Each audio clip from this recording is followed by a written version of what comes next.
Best gift for everyone. Carva Mini. क्लैब्यमास्मगमः Partha नैतत्त्वयुपपद्यते क्षुद्रं हृदय दौर्बल्यं त्यक्त्वोत्तिष्ठ परन्तप। कृष्ण समझा रहे हैं, हे अर्जुन, नपुंसकता को मत प्राप्त हो। अगर तू युद्ध में आया है तो युद्ध कर, ऐसे डर मत। तेरे जैसे धनुर्धर के लिए यह ठीक नहीं है, सही नहीं कि इस तरह से मन की कमजोरी दिखाओ। दोस्तों, श्री कृष्ण यहां नपुंसकता का अर्थ शक्तिहीनता, कमजोर हो जाना, युद्ध से मुंह मोड़ लेने वाली बात कर रहे हैं। यानी कि जो धर्म कहता है उसके अनुसार कर्म तो करना ही चाहिए। स्वयं को कमजोर मानकर बात को छोड़ देना यह सही नहीं है। बुरे समय में अगर हमें भी जब आशंका सताए, यही बात हमें याद रखनी चाहिए कि मन की दुर्बलता छोड़ हमें सिर्फ उस कर्म के बारे में सोचना चाहिए जो हम करने के लिए आए हैं।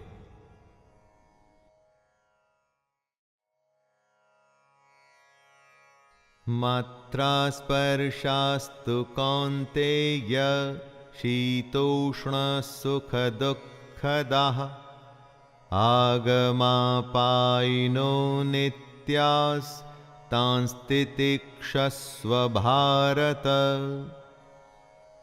हे कुंती पुत्र, सर्दी, गर्मी और सुख दुख को देने वाले इंद्रिय और विषयों के संयोग तो उत्पत्ति, विनाशशील और अनित्य हैं।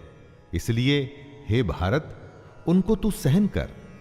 जिन्हें हमारी इंद्रियां महसूस करती हैं, वो सर्दी, गर्मी या सुख दुख आते जाते रहते हैं, हमेशा नहीं रहते।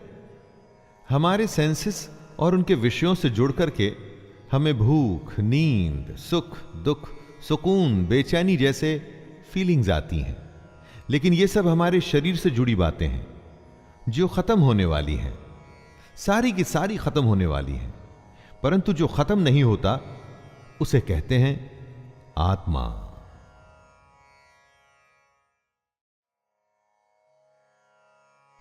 वेदा विनाशिनं नित्यं य एनमजमव्ययं कथं स पुरुषः पार्थकं घातयति हन्तिकम्।